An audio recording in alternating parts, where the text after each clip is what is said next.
Hello friend, welcome back to rapid technique analysis YouTube channel. दोस्तों आज तारीख है 29 अगस्त 2021 और कल के लिए मैं best stocks to buy now और वेट की सीरीज़ में यहाँ पे कुछ स्टॉक्स आपके लिए लेके आया हूँ जो फिलहाल अभी फियर जोन में आपके लिए अवेलेबल है। दोस्तों पहला स्टॉक है बालकृष्ण इंडस्ट्रीज़, जिसको मैंने लास्ट वीक में भी कवर किया था। और देखिए ये कहीं ना कहीं ये फियर जोन से बाहर निकलने की कोशिश कर रहा है और फिलहाल इसका आरएसआई का लेवल है 47 के आसपास। दोस्तों अगर और वीकनेस अगर मार्केट में कुछ फॉल आता है या कुछ गिरावट आती है तो ज़्यादा से ज़्यादा फिलहाल मुझे लग रहा है कि ये 2160 तक कम से कम आ सकता है अगर गिरावट आती है तो। नहीं तो यहाँ से भी ये रिवर्स हो सकता है, ये स्टॉक ऐसी पॉसिबिलिटीज़ है। तो दोस्तों यहाँ पे जो इस वीडियोस में हम जो बात करते हैं वो सिर्फ लॉन्ग टर्म पोर्टफोलियो बनाने के लिए जो स्टॉक्स हैं उसमें हम एसआईपी में बाइंग करने के लिए यहाँ पे मैं आपको एक आइडिया, मोटा मोटी एक आइडिया देने की कोशिश करता हूँ कि आपको अगर लॉन्ग टर्म पोर्टफोलियो बनाना है तो इस टाइप के स्टॉक्स आपको एसआईपी वे में पीयर जोन में आपको बाय करने हैं। ठीक है दोस्तों, बालकृष्ण इंडस्ट्रीज आप ध्यान रखिएगा। अगला स्टॉक है दोस्तों एशियन पेंट्स। दोस्तों इसको मैंने लास्ट वीक शायद कवर किया था या नहीं किया मुझे याद नहीं है, लेकिन ये स्टॉक भी अभी पीयर जोन से तो बाहर है, लेकिन ये स्टॉक को आप अपने रडार में रख सकते हैं क्योंकि मुझे लगता है कि दिवाली के सामने ये स्टॉक हो सकता है कि लोगों को क्या है अपने घरों में पेंट्स वगैरह कराते हैं तो आने वाले क्वार्टर इसके लिए काफ़ी अच्छे रह सकते हैं। तो फिलहाल क्या है कि कहीं ना कहीं इसमें एक अच्छा मूवमेंट देखने को हमें मिल सकता है आने वाले दिनों में। ठीक है, तो ये स्टॉक को आप अपनी रडार में रखिएगा। ये एक मल्टी बैगर स्टॉक है, कंसिस्टेंट कंपाउंडर है। सालों में इसने बहुत ही ज़बरदस्त रिटर्न दिए हैं और इसके पिछले 10 साल के आप रिकॉर्ड देखोगे ना तो 25% से CAGR रिटर्न दिए हैं स्टॉक ने। तो दोस्तों ये कोई ऐसा वैसा स्टॉक नहीं है, आप ज़रूर इसको अपने अपना खुद का रिसर्च एनालिसिस करे बाद इसको अपने लॉन्ग टर्म पोर्टफोलियो में रख सकते हैं। इस तरह का ये स्टॉक है। ठीक है दोस्तों, उसके बाद आता है प्रिंस पाइप। दोस्तों लास्ट वीक मैंने इसको आपको यहाँ पे कवर किया था और यहाँ पे बताया था कि यहाँ पे ये बाउंस भी कर सकता है और नीचे भी जा सकता है। मैंने आपको यहाँ पे एक राउंडिंग टॉप पैटर्न यहाँ पे जो बनी थी उसके अकॉर्डिंग बताया था और मैंने बोला था कि ये फिलहाल ये पियर जोन में है तो ज़्यादा चांसेस है कि ये बाउंस भी कर सकता है और ऐसा ही हुआ दोस्तों। देखिए 10% का मूव इसने इंट्राडे में ही दे दिया। अब दोस्तों देखते हैं कि आगे क्या करता है। हम तो यहाँ पे इसी लेवल के 600 के आसपास के लेवल पे हम तो बाइंग करके फिलहाल बैठे हैं पियर जोन में। जो होगा देखेंगे। हम एसआईपी में हम बाय कर रहे हैं और करते रहेंगे जब तक कि ये स्टॉक हमको फियर जोन में मिलता रहेगा। ठीक है दोस्तों, जब तक इसके फंडामेंटल अच्छे हैं, जब तक चार्ट अच्छा है, तब तक हम इसमें एसआईपी करते रहेंगे। दोस्तों उसके बाद आता है एस्ट्रल पाइप। दोस्तों ये स्टॉक भी सेक्टर लीडर स्टॉक है, पाइप सेक्टर का सेक्टर लीडर स्टॉक है और ये दोस्तों ये स्टॉक अभी आपको फियर जोन में मिल रहा है और हो सकता है आने वाले वीक में, इसी वीक में, यानी ये स्टॉक आपको 1917 18 20 के आसपास ये जो सपोर्ट है यहाँ पे कहीं आपको आता हुआ दिखाई दे सकता है। तो अगर यहाँ पे आता है तो आपके लिए एक अपॉर्चुनिटी होगी और फिलहाल भी आपके लिए अपॉर्चुनिटी है कि अगर आपको बाइंग करना है तो फिलहाल लॉन्ग टर्म के लिए आप अपने पोर्टफोलियो में इसे ऐड कर सकते हैं। दोस्तों अगेन मैं बताता हूँ कि आप किसी भी स्टॉक में ज़्यादा से ज़्यादा अपने टोटल कैपिटल का 3 4 5% से ज़्यादा आपको नहीं लगाना है। जो सेक्टर लीडर कंपनी है जैसे कि एशियन पेंट्स है या बजाज फाइनेंस है जो कि फिलहाल अभी फियर जोन में नहीं है, ऐसी जो कंपनीज हैं जो सेक्टर लीडर कंपनीज हैं और काफ़ी साल से जैसे पीडी लाइट है, तो ऐसी कंपनीज में आपका पोर्टफोलियो का ज़्यादा हिस्सा होना चाहिए, यानी कि आपके कैपिटल का 5% आप इसमें अलॉट कर सकते हैं।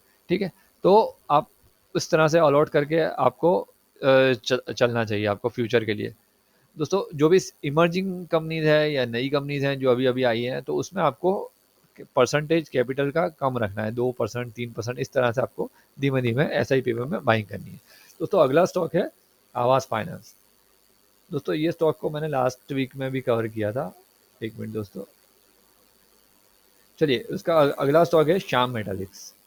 दोस्तों श्याम मेटालिक्स मैंने लास्ट वीक भी दिया था और आज भी दे रहा हूँ। फिलहाल ये भी फियर जोन में है और इसके फंडामेंटल काफ़ी ज़बरदस्त हैं और इसका जो फिलहाल जो सपोर्ट है वो यही सपोर्ट जोन के आसपास से ये बाउंस कर रहा है। तो जब तक ये 361 के ऊपर है तब तक ये बहुत अच्छा है और फिलहाल आप इसमें एसआईपी में बाइंग कर सकते हैं। ठीक है दोस्तों, उसके बाद आता है लॉरस लैब्स। दोस्तों लॉरस लैब अभी अभी फियर जोन से बाहर निकला था और अगेन फियर जोन में कहीं ना कहीं यहाँ पे एंटर करता हुआ हमें दिखाई दे रहा है। तो दोस्तों इसके लिए अगला सपोर्ट है ये लेवल। ये जो लेवल है ये सपोर्ट लेवल है, यानी कि 640 के आसपास। दोस्तों अगर ये स्टॉक इस लेवल के आसपास आता है तो आपके लिए लॉन्ग टर्म के लिए यहाँ पे आप कुछ स्टॉक्स इसमें ऐड कर सकते हैं। दोस्तों अगेन सेक्टर का सेकंड लीडर, जो कि पेंट सेक्टर का जो सेकंड लीडर है, वो है बर्जर पेंट। दोस्तों ये ज़बरदस्त लेवल पे आपको यहाँ पे मिल रहा है, और आरएसआई का देखिए स्थिति क्या है, एक 31 के आसपास आपको अभी फिलहाल इसमें आरएसआई देखने को मिल रहा है। दोस्तों ये स्टॉक भी आप अपने रडार में रख सकते हैं, आप इस लेवल पे बाइंग कर सकते हैं, क्योंकि ये देखिए सेक्टर सेकंड लीडर है एशियन पेंट्स के बाद मार्केट कैप में। ये कंपनी सेकंड नंबर पे है, और इसने भी पिछले काफ़ी सालों से बहुत ही अच्छे सीएजीआर रिटर्न 20-25% के आसपास सीएजीआर रिटर्न इसने भी दिए हैं। तो दोस्तों हो सकता है कि आने वाले दिनों में शायद ये 750 के आसपास अगर आता है तो ठीक है, नहीं आता तो आप फिलहाल इस जोन पे भी आप कुछ स्टॉक यहाँ पे बाइंग करने की आप यहाँ पे बाय करके चल सकते हैं लॉन्ग टर्म पोर्टफोलियो में। देखिए यहाँ पे इसी एरिया के आसपास भी एक सपोर्ट है 780 के आसपास, तो हो सकता है कि यहाँ से ये बाउंस कर सकता है। अगर बाउंस नहीं करता तो अगला लेवल है 750। फिलहाल इससे नीचे की मुझे गुंजाइश चार्ट्स पर नहीं नज़र आ रही। दोस्तों इस स्टॉक को भी आप अपने रडार में रखिएगा। दोस्तों अगला स्टॉक है दीपक नाइट्राइट। दोस्तों ये फिलहाल अभी फियर जोन के आसपास नहीं है, फियर जोन से बाहर निकल गया है, लेकिन ये स्टॉक बहुत ही ज़बरदस्त फंडामेंटल्स है, और काफ़ी लॉन्ग टर्म में इसने ज़बरदस्त सीएजीआर से इसमें रिटर्न आपको कमा के दिए हैं। तो दोस्तों इस स्टॉक को भी आप अपने रडार में रखिएगा। कभी भी ये स्टॉक अगर हमको फियर जोन में मिलता है तो हम इसमें ज़रूर बाइंग स्टार्ट कर सकते हैं। फिलहाल दोस्तों अभी आपको बाइंग मेरे ख्याल से नहीं करना चाहिए। अगर करना हो तो अगर आपके पास एक भी स्टॉक नहीं है तो फिर और बात है, तो आपको 1, 2, 5 जो भी अपना रिस्क एपेटाइट या कैपिटल मैनेजमेंट में जिस तरह से भी आपको जितनी भी अलॉटमेंट के हिसाब से जो आपकी क्वांटिटी ले सकते हो वो आप यहाँ पे बाइंग कर सकते हैं। लेकिन ये फिलहाल फियर जोन में नहीं है, आप याद रखिएगा। जब भी ये फियर जोन में आता है तब मैं इसको अगेन कवर करूँगा। दोस्तों अगला स्टॉक है हमारा यहाँ पे टाइटन। वो भी फिलहाल फियर जोन में नहीं है, लेकिन ये भी आप अपने रडार में रख रख सकते हैं, क्योंकि आने वाले 1, 2, 3 महीने बाद दिवाली का टाइम होगा, और कहीं ना कहीं ज्वेलरी स्टॉक्स, कहीं ना कहीं ज्वेलरी सेक्टर उसमें आपको अच्छा परफॉर्म करता नज़र आ सकता है। दोस्तों उसके बाद अगला स्टॉक है कोटक महिंद्रा बैंक। दोस्तों लास्ट वीक भी मैंने इसको शायद कवर किया था, और यहाँ पे बताया था कि ये कहीं ना कहीं ये सपोर्ट जोन के आसपास है।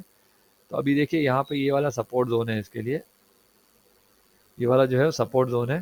तो हो सकता है कि आप इस जगह पे एक बार आ सकता है इन केस, और अगर नहीं भी आता तो फिलहाल फियर जोन में है। आप आपके पास अगर जगह है बची है, या आपके पास कैपिटल इतना है, तो आप इस लेवल पे भी बैंकिंग सेक्टर में कोटक बैंक को बाय कर सकते हैं। ये सेकंड लीडर है एचडीएफसी बैंक के और आईसीआईसीआई बैंक के बाद थर्ड लीडर स्टॉक है।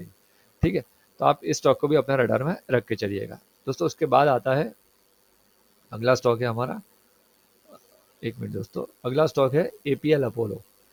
दोस्तों इसको भी मैंने लास्ट वीक आपको कवर किया था, लेकिन दोस्तों इस स्टॉक में फिलहाल देखिए ये आरएसआई यहाँ से अपना फियर जोन से धीमे धीमे बाहर निकलने की कोशिश कर रहा है। लेकिन दोस्तों अगर ये स्टॉक अगर जब भी ये जो अपना रेजिस्टेंस एरिया है इसके ऊपर अगर ये क्लोज कर देता है ना, तो ये स्विंग के लिए बहुत ही अच्छा हो जाएगा। तो आप अगर स्विंग ट्रेड में भी इसको खेलना चाहेंगे तो भी आप इसमें अच्छा आपको प्रॉफिट आने वाले दिन में देखने मिल सकता है, और लॉन्ग टर्म के लिए तो काफ़ी अच्छा ये स्टॉक है ही। दोस्तों ये स्टॉक को भी आप अपनी रडार में रख के चलिएगा। दोस्तों उसके बाद आता है अगला स्टॉक है आईजीएल। इसको भी मैंने लास्ट वीक कवर किया था और मैंने पेपर ट्रेडिंग में लिया हुआ है।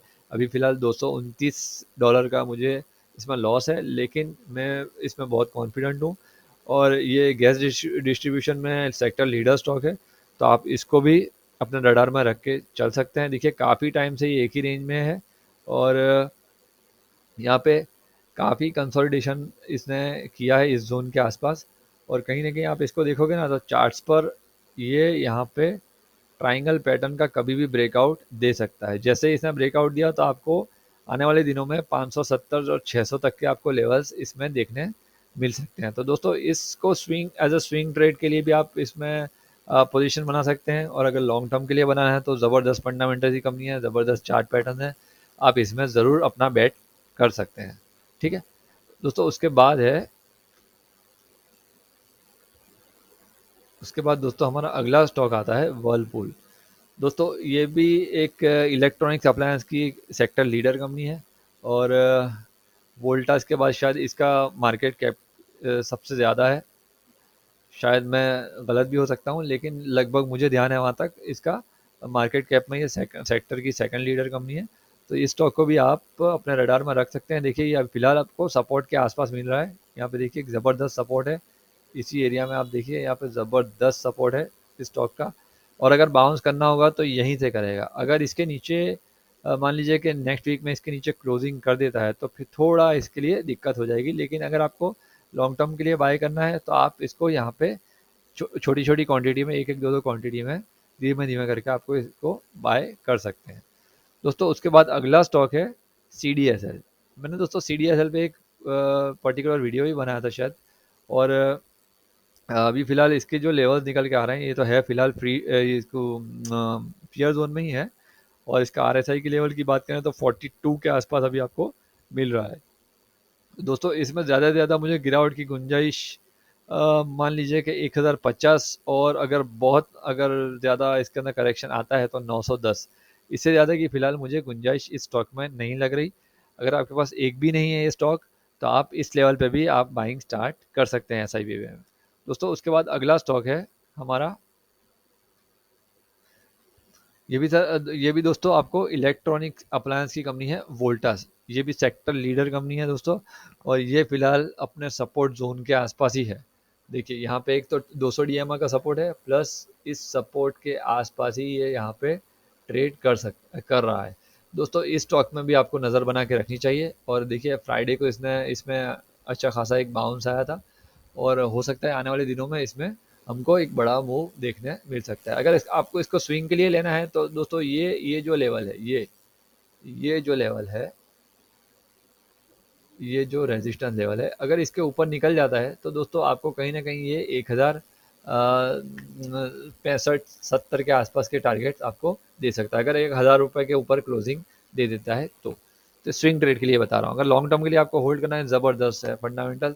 और हो सकता है ये सारी जो कंपनीज है, इलेक्ट्रॉनिक्स अप्लायंस वाली जो कंपनीज है, वो कहीं ना कहीं दिवाली के टाइम पे आपको अच्छे अच्छे आपको ऑफर्स लेके आएंगी, जो कि एसी में, रेफ्रिजरेटर्स में, और अपना वॉशिंग मशीन में। ये सारी जो कंपनी, जैसे कि वर्लपूल बताया, वोल्टास बताया, तो ये सारी कंपनीज आपको अपने रडार में रखनी चाहिए, क्योंकि ये सारी कंपनीज इलेक्ट्रॉनिक्स अप्लायंस में लीडर्स हैं।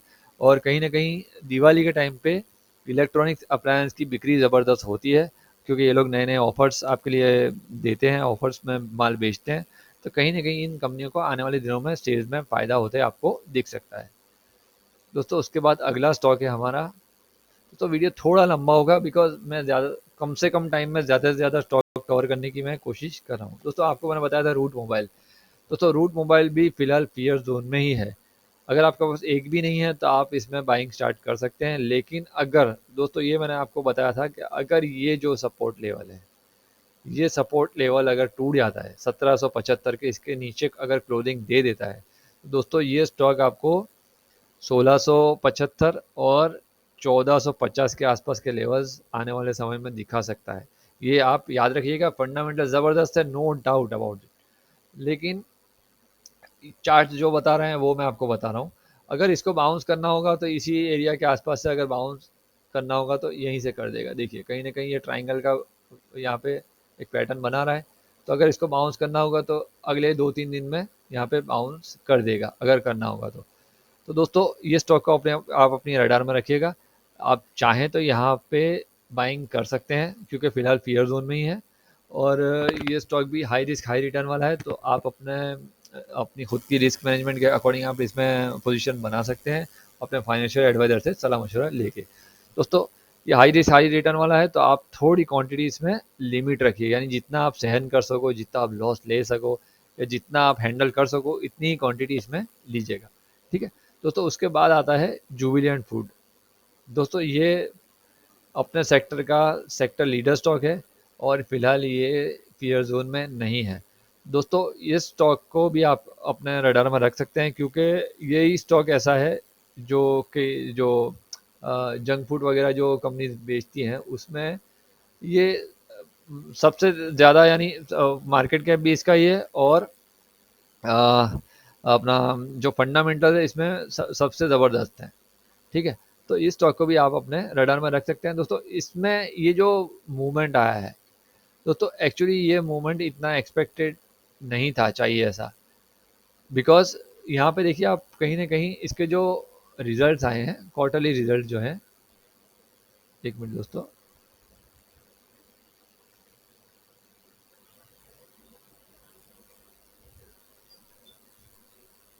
दोस्तों इसमें कहीं ना कहीं क्वार्टरली रिजल्ट्स हमको चाहिए उस तरह से नहीं मिले। देखिए जैसे कि आप देखोगे तो ये ईयर ऑन ईयर बेसिस पे है, और यहाँ पे कोरोना की वजह से कहीं ना कहीं इसमें प्रॉफिट में डीप आया था। यहाँ पे देखिए मार्च 19 में 490 करोड़ का प्रॉफिट था, और मार्च 20 में 403, और यहाँ पे देखिए मार्च 21 में 306 करोड़ का यहाँ पे यानी प्रॉफिट में रिडक्शन हुआ है, कम हुआ है प्रॉफिट। समझे आप, प्रॉफिट इनका रिड्यूस हुआ है। और ट्रेलिंग 12 मंथ्स की बात करें तो 400 और 494 करोड़ का इनका फिलहाल प्रॉफिट है। लेकिन दोस्तों यहाँ पे ये जो मूवमेंट है ना, ये प्योरली चार्ट बेस्ड पे है, और फंडामेंटल में इतना कुछ खास नहीं था। तो हो सकता है कि ये जो इसने जो मूव इतना बड़ा दिया है, तो कहीं ना कहीं ये स्टॉक आपको डिस्काउंट करेगा, और आने वाले समय में अगर ये आपको फियर जोन में मिलता है तो दोस्तों फियर जोन के जो लेवल्स होंगे वो होंगे 3600 और होंगे 3322। ये जो दो लेवल्स हैं, ये दो लेवल्स आपको आने वाले समय में देखने मिल सकते हैं। 100% कोई गारंटी नहीं है दोस्तों, लेकिन आने वाले समय में हो सकता है कि स्टॉक आपको उस लेवल के आसपास देखने मिल सकता है। और कहीं ना कहीं अगर और ज़्यादा गिरावट आती है तो फिर ये जो अपना ये गैप बनाया है, ये गैप कहीं ना कहीं ये फील करने यहाँ पे आ सकता है, जो कि आपको फाइनल लेवल इसका है 3000 के आसपास। तो देखते हैं दोस्तों क्या होता है। लेकिन आप लॉन्ग टर्म के इन्वेस्टर हो तो कहीं ना कहीं इसमें आप बाइंग करके चल सकते हो। ये सेक्टर लीडर कंपनी है, तो आप इसमें भी ध्यान रख सकते हो दोस्तों। उसके बाद आता है डिक्सन टेक्नोलॉजीज। ये दोस्तों ये भी आपको हाई रिस्क हाई रिवॉर्डिंग एक स्टॉक है, जो कि कॉन्ट्रैक्ट मैनेजमेंट कॉन्ट्रैक्ट मैन्युफैक्चरिंग का ये काम करती है कंपनी। और दोस्तों ये स्टॉक आप अपनी रडार में रखिएगा। लेकिन दोस्तों ये देखिए फियर जोन में तो है ही, लेकिन आप एक चीज़ इसमें ध्यान रखिएगा। मैं आपको इस स्टॉक ये स्टॉक अगर ये जो लेवल है, ये जो रेजिस्टेंस लेवल जो मैंने मार्किंग करके रखा है, अगर इसके ऊपर क्लोज करता है ना, तो ही आप पोजीशन बनाएं तो आपके लिए बेहतर होगा। यानी कि इससे 100 रुपये ऊपर 4150 के ऊपर 4150 के ऊपर अगर ये सस्टेन करता है, तभी आप इसमें पोजीशन बनाइएगा, वरना ये स्टॉक और हमको वीकनेस इसमें देखने मिल सकती है, जो कि अगला लेवल आता है 3580 या 3600 के आसपास के, हमको ये लेवल स्टॉक दिखा सकता है। तो दोस्तों इस स्टॉक में आप अगर लॉन्ग टर्म के लिए आप बाइंग करना चाहते हैं तो छोटे मोटे कैपिटल के साथ आप इसमें बाइंग कर सकते हैं। दोस्तों अगला स्टॉक है हमारा अनुपम रसायन। ये दोस्तों ये स्टॉक फंडामेंटली बेस्ट कंपनी है अपने सेक्टर की, एक लीडर इमर्जिंग कंपनी है, लीडर तो नहीं सॉरी, इमर्जिंग कंपनी है। और यहाँ पे देखिए दोस्तों, यहाँ पे इसी लेवल के आसपास यानी कि 678 के आसपास इसने यहाँ से एक बाउंस लिया था, और अभी फिलहाल आरएसआई पीयर जोन से बाहर निकला है, लेकिन है आसपास ही। तो अगर आपको इस स्टॉक को लॉन्ग टर्म के लिए बाइंग करना है तो आप इस लेवल पे भी आप इसमें बाइंग कर सकते हैं। दोस्तों अगला स्टॉक है हमारा, जो कि नई लिस्टिंग है, तो इस हिसाब से आपको थोड़ा छोटा छोटा इन्वेस्टमेंट करना है इसमें। इसका नाम है दोस्तों clean science and technology limited. दोस्तों ये स्टॉक फिलहाल नई लिस्टिंग है, अभी अभी लिस्टिंग हुआ है। लेकिन दोस्तों इसमें एक दिक्कत ये है कि प्रमोटर्स का होल्डिंग जो है ना, वो होल्डिंग 78% है। देखिए कंपनी का फंडामेंटल ज़बरदस्त है, लेकिन दोस्तों यहाँ पे सिर्फ प्रॉब्लम यही है कि जो प्रमोटर होल्डिंग है वो 78.5% है, क्योंकि नया लिस्टिंग है। तो कहीं ना कहीं आने वाले 2-3 महीने में ये प्रमोटर्स अपना स्टेक बेचेंगे, क्योंकि जो जिस हिसाब से सेबी के नॉर्म्स हैं उसमें प्रमोटर 75% से ज़्यादा होल्डिंग नहीं रख सकते। तो कहीं ना कहीं ये 3.5% का जो है वो माल कहीं ना कहीं बेचेंगे आने वाले कुछ दिनों में या 2-3 महीने के अंदर। तो उस टाइम पे आपको एक डिप मिलेगी इसमें। तो उस हिसाब से आप इसमें ध्यान रखिएगा। ये भी फंडामेंटली ज़बरदस्त कंपनी है।